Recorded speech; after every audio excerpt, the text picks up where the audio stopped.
les provinces du sud de Nord Kivu sont-elles oubliées? Que faudra-t-il faire?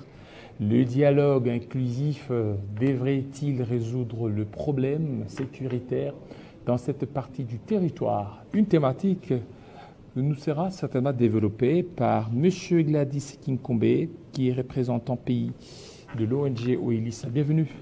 Monsieur Jean-David, merci beaucoup. Bonsoir également à tous les téléspectateurs de Télé 50. Gladys Kinkombe, vous venez de Goma? Effectivement, je viens de Goma. Avec votre permission, permettez-moi de présenter mes salutations plus spéciales aux enfants de Goma. Batoto à Goma, Jambo Sana, Paul et Nashida Yote, en tout cas tout Pamoja, bientôt tout n'a pas ta solution. Alors, qu'est-ce qui vous rassure qu'à Goma, il y aura une solution si vite? Merci beaucoup, M. Jean-David. D'abord, je voulais vous rassurer que je viens effectivement de Goma. Je dis traverser 3 pays étrangers pour arriver ici à Kinshasa. 3 pays étrangers? Effectivement. Lesquels? Je suis passé par le Rwanda, donc Gisenyi, Kigali, j'ai pris Nairobi et ensuite Kampala où j'ai pris mon vol international pour arriver ici à Kinshasa. Alors, tout ce que la population de Goma souhaite, M. Jean-David, c'est la paix. La paix. La paix, c'est tout ce que les habitants de Goma souhaitent parce que ce qui est vrai à Goma, en tout cas la situation ne fait que s'empirer. L'insécurité qui bat son record là-bas, vous ne pouvez pas imaginer. L'économie est par terre, donc la population souffre énormément. C'est pourquoi nous autres, déplacés de guerre, qui s'est retrouvés à Kinshasa, nous sommes là pour quand même encourager. D'ailleurs, nous félicitons, nous remercions le président de la République qui a décidé de recevoir, qui a reçu le prélat catholique. Nous l'encourageons à aller dans le sens de convoquer un dialogue pour aider la population, épargner des vies, aider la population de Goma à se retrouver. Parce que l'insécurité qui bat son record à Goma, je peux vous dire, c'est alimenté comment? L'insécurité de Goma est sémée d'abord par les évadés, les pensionnaires de la prison centrale de Muzenze, sont tous dehors. Donc ces bandits des grands chemins, ils sont dans la population, ils sèment la terreur dans la ville. Il y a également des clandestins rwandais, donc ça veut dire des personnes en situation irrégulière, des nationalités rwandaises, qui sont dans la ville. Ils ne sont pas venus seulement avec des rebelles, hein. Ils étaient là et depuis un temps.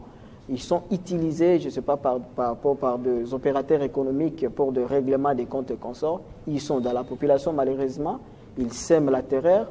Il y a également des faux Wazalendo. Parce qu'ici, quand je suis arrivé à Kinshasa, je vois partout soutien aux Wazalendo, c'est une bonne chose.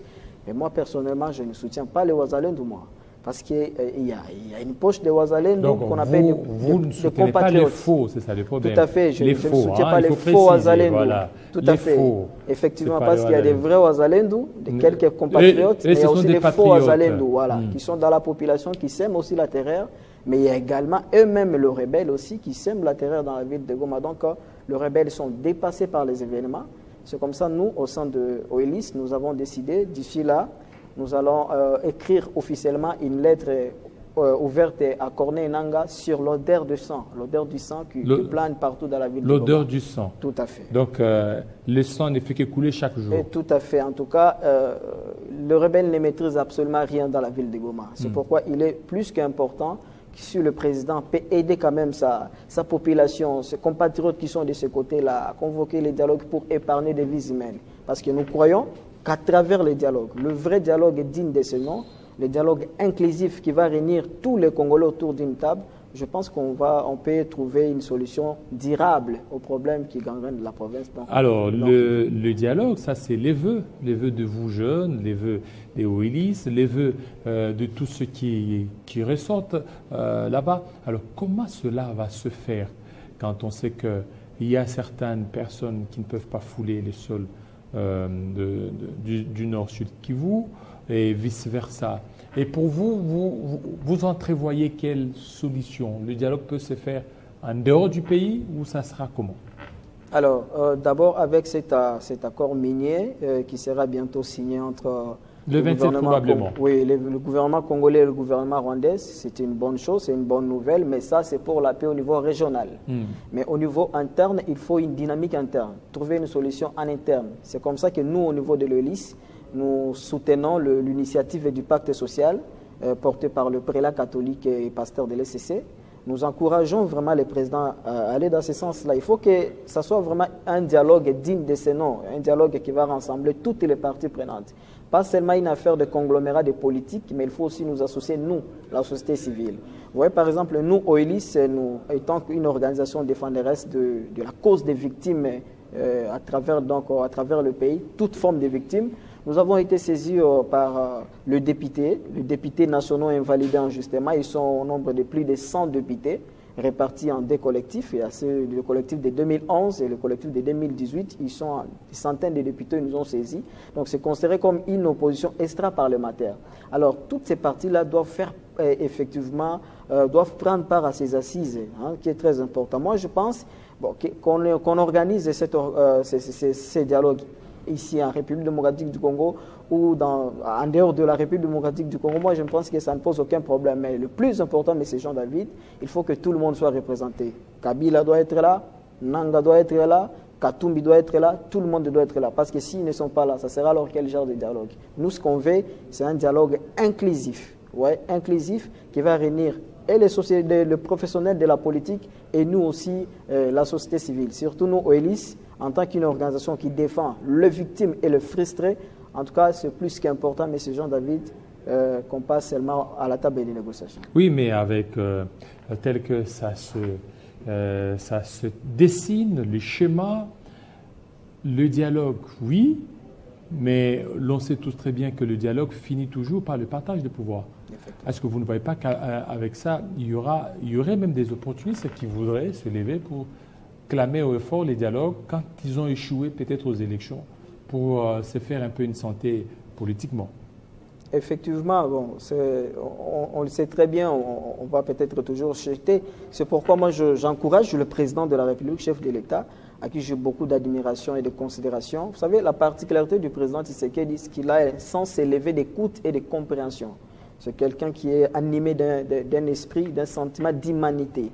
Donc, il sait que si jamais il organise ces dialogues-là, il convoque ces dialogues-là au profit de la population, ça sera quelque chose qui va, il va entrer dans l'histoire, il va entrer vraiment dans l'histoire comme des grands hommes, comme des grands hommes d'État dans ce pays. Même si on va se partager le pouvoir, mais le plus important, ce que la population souhaite, c'est la paix. Et la paix passe par... Bon, il faut accepter par des négociations parce qu'ici, nous sommes menacés. Au-delà de l'agression, il y a aussi au niveau interne la rébellion qu'on sort. Essayons de trouver une solution avec le concours de la société civile parce que tout ce qui s'est passé avant, si les autres, le prédécesseur du président Tshisekedi ont échoué, c'est parce qu'ils ont seulement associé les politiques. Les politiques ne se mettront jamais d'accord. Mais si on associe aussi la société civile, vous voyez, donc dans ces gouvernements, si jamais est mis en place un gouvernement d'unité nationale, le plus important, c'est d'associer aussi les animateurs de la société civile, parce qu'au moins nous sommes dans la population, nous connaissons le vrai désidérata de la population. C'est pourquoi j'attire l'attention ici de prélats catholiques et des organisateurs de cette initiative du pacte social. En tout cas, ils doivent faire très attention, ça ne doit pas être quelque chose de corruption, de monnayage et consorts, parce que nous, on est une organisation, OELIS c'est une organisation de droit américain, créée à Salt Lake City, aux États-Unis d'Amérique, par M. Chamberlain Bongo Passy, qui fut victime de la fraude électorale en décembre 2018. Lui aussi, au lieu frustré qu'il était, au lieu de prendre les armes comme Nanga et les autres, mais lui, il a décidé de mettre en place une organisation internationale qui va désormais combattre les actes d'injustice et de corruption pour faire la promotion de valeurs et imprimer une culture de dénonciation. C'est dans ce cadre-là que nous avons lancé un projet très ambitieux qui s'appelle Centre d'assistance juridique et d'action civique. Et nous invitons la population quinoise et la population de la RDC de façon générale à venir déposer, dénoncer les actes de corruption et d'injustice et nous. Comme ça, nous allons les aider. Il y a une équipe, une cellule de questions juridiques qui est mise en place par nous pour aider les Quinois afin que nous puissions combattre les antivaleurs en faveur des valeurs. Voilà, en faveur des valeurs. Revenons certainement au dialogue. Mais est-ce que vous ne voyez pas qu'aujourd'hui, vous demandez dialogue, si aujourd'hui on parvient à organiser ces forums, le temps? Pourquoi avoir attendu plusieurs moments, plusieurs semaines pour organiser ce dialogue, alors qu'il y a des vies humaines qui sont partis? Effectivement, ça c'est une très bonne question. Vous savez, moi j'étais à Goma quand la ville... quand la ville a été prise par le rebelle, c'était le 27 janvier à 3 heures. J'étais dans la ville, nous étions en train d'observer ce qui s'est passé. Alors, nous avons vu que ça ne pouvait pas continuer comme ça parce que la population s'est lamentée beaucoup. Vous ne pouvez pas imaginer, on nous avait coupé l'électricité, l'eau potable, pas de connexion, pas de réseau. C'est comme si on vivait en enfer. Une semaine après, alors la population a dit, est-ce qu'il n'y a pas moyen que le président puisse quand même négocier? C'est comme ça, le 15 février 2025, nous avons pris le courage d'adresser une lettre ouverte au président Tshisekedi sur la nécessité de négocier directement avec le rebelle de M23 pour sauver des vies humaines. C'est pourquoi aujourd'hui, je profite avec votre micro pour inviter le président de la République. Il doit se désolidariser de tous ces extrémistes qui l'entourent, qui l'empêchent de dialoguer avec les autres. Parce qu'il s'agit ici de sauver des vies humaines. Oui, dans la scène politique congolaise, M. Jean-David, il y a beaucoup plus trop de frustrés, de victimes d'injustice électorale. Malheureusement, c'est le peuple congolais qui sont victimes de tout ça. Moi, je pense qu'il est très important pour le président de la République de gagner le temps d'organiser les élections parce que les vies humaines sont en danger. Voilà, vous parlez de la dangerosité dans laquelle se trouvent ces vies humaines. Le dialogue, oui. Ça pourra être sous quelle forme? Bon, ce qui est important, le dialogue doit réunir tous les Congolais. Tous les Congolais. Tous les Congolais, donc toutes les parties prenantes, comme je l'ai insinué au début ici, pour dire que ça ne doit pas être seulement quelque chose, ça ne doit pas d'abord être un dialogue de camps, comme je vois aujourd'hui, camp de ceci, camp de cela. Non, ça doit être une affaire de Congolais. Mais tous les grands leaders connus dans ces pays doivent quand même prendre part dans ces dialogues-là. J'insiste, le Raïs Joseph Kabila doit être là, avec sa bande. Il faut accepter aussi que Corneille Nangaa et sa bande soient là. Parce que imaginez s'il n'est pas là, ça sera quel genre de dialogue là? Nous, OILIS, nous prenons un dialogue inclusif, digne de ce nom, M. Jean-David. Alors maintenant, il y a le dialogue qui est organisé au niveau régional, oui, où il y a les États-Unis, au niveau de Washington, RDC ainsi que le Rwanda. Est-ce que ce n'est pas suffisant au lieu d'aller au dialogue interne? Mais déjà, si au niveau régional, il y a cette entente, faudra-t-il encore dialoguer en interne? Tout à fait. C'est quoi la nécessité? En tout cas, c'est très important parce que ce qu'on fait là, que ce soit à Doha, aux États-Unis, ça c'est pour et à Doha, jusque-là, ça bloque. Vous voyez que ça bloque. Ça bloque. Ça bloque. Par rapport au préalable des uns des autres. Tout à fait. Mais si c'est organisé en interne, sous les auspices de la CENCO-ECC, moi je pense que chaque groupe va quand même mettre de l'eau dans son... Qu'est-ce qui rassure qu'au niveau de la CENCO, c'est la certitude? Parce que la CENCO, quand même, est allée. Alors qu'il y a aussi un processus au niveau africain. Il y a un processus au niveau africain avec le président togolais. Il y a aussi avec Olusegun Obasanjo, on l'a vu dans plusieurs capitales. Est-ce que vous ne voyez pas qu'au niveau africain, ça pousse à avoir beaucoup plus de confiance qu'au niveau interne où il y a encore des réticences? Il y a certains qui ne font pas confiance auprès de la catholique. En tout cas, ça c'est une affaire des Congolais. On doit parler entre nous Congolais. Si vous lisez tous les autres leaders politiques, la majorité d'entre eux font confiance au prélat catholique et pasteur de l'ECC, qui ont entrepris une démarche très, très louable ici, salvatrice. Donc ils sont allés pour voir tout le monde, ouais, même là, reçu par le président de la République. Moi, je pense qu'il faut donner quand même la chance à cette dynamique au niveau interne. Et ici, la dynamique que tout le monde s'allie, le dialogue inclusif est sous les auspices de la CENCO-ECC, parce qu'avec le prélat catholique, on connaît quand même leur réputation, mais c'est Jean-David. Que les autres, là, des Doha et tout ça, c'est pour la région, au niveau régional. Mais en ce qui concerne le pays, pour ce qui est des Congolais, il faut nous-mêmes Congolais, parce on doit parler. Au niveau des prélats catholiques, il y a déjà des réticences. Il y a certains qui disent que les catholiques, ils ne jouent pas franc jeu, ils seraient soutenus par les agresseurs de la RDC, ce qui crée un peu une certaine réticence, peut-être de la part du pouvoir, à pouvoir organiser le plus vite possible ces assises. Vous voyez que c'est ce genre de message que nous devons éviter dans ce pays. Ce message qui brûle le pays, qui divise le pays. Et ce n'est pas bien. Moi, je ne pense pas que la SENCO joue le jeu de l'ennemi, de l'agresseur et consort. Donc, au moins, la SENCO et CC, donc, ils sont allés pour rencontrer tous les leaders politiques, et tous les leaders impliqués dans cette affaire. Le plus important, même le président de la République, il sait que c'est important qu'il finira par là. Parce que même Donald Trump, je ne sais pas, Doha, partout, on va les ramener afin de trouver une solution au niveau interne. Et c'est mieux de gagner l'État, M. Jean-David. Les vies humaines qui sont en danger, à Goma, les gens souffrent énormément. Les taux des dollars là-bas, c'est 3500, vous imaginez. Dollars. Oui, dollars. 3500 francs. Oui. Non, pour un dollar, c'est 3500 francs. Vous cherchez les dollars, vous n'en trouverez jamais. Mais pour acheter, il faut acheter avec dollars. C'est 3500 francs. Au-delà de ça, on tue tous les jours, on arrête tous les jours. Il y a beaucoup de choses qui se passent là-bas.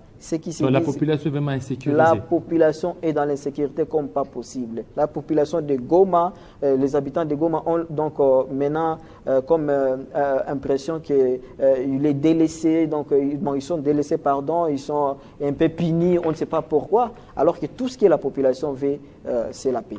C'est la paix. Et la paix, le président de la République, chef de l'État, en tout cas, c'est à lui de voir, de convoquer ce dialogue le plus vite possible où toutes les parties se retrouvent, y compris, j'insiste, la société civile, la vraie société civile comme l'organisation internationale OELIS. On doit être là parce qu'on représente les victimes, comme je viens de dire, tous ces députés là qui sont des frustrés. OELIS, ça veut dire quoi? OELIS, ça signifie Organisation internationale de lutte contre l'injustice et la corruption électorale, créée sous l'inspiration de M. Chamberlain Mongopassi, un Congolais d'origine qui vit aux États-Unis, qui nous suit d'ailleurs en direct, ça fait 22 ans aujourd'hui, mais c'est quelqu'un qui est beaucoup plus attaché à ce qui se passe ici au pays. Il a mis en place cette organisation avec les Américains pour effectivement aider ce qui se passe ici. C'est comme ça qu'ici, le 7 juin, on a installé officiellement notre bureau de représentation sous notre coordination. C'est comme ça que nous avons lancé aussi ce projet et on a été saisi par les députés. Nous encourageons d'autres victimes et témoins. Les députés, si vous saisissez ici, au niveau interne, il n'y a pas gain de cause, au niveau africain non plus, est-ce qu'avec vous, il y aurait une solution? Tout à fait. On finira par. Mais jusque-là, vous n'avez pas encore trouvé de solution. Qu'est-ce qui rassure? Nous menons des plaidoyers. Parce que pour que les députés viennent, il faut quand même qu'ils voient que dans telle affaire, il y a eu gain de cause. C'est pourquoi on a été saisis, parce que les députés ont vu les sérieux.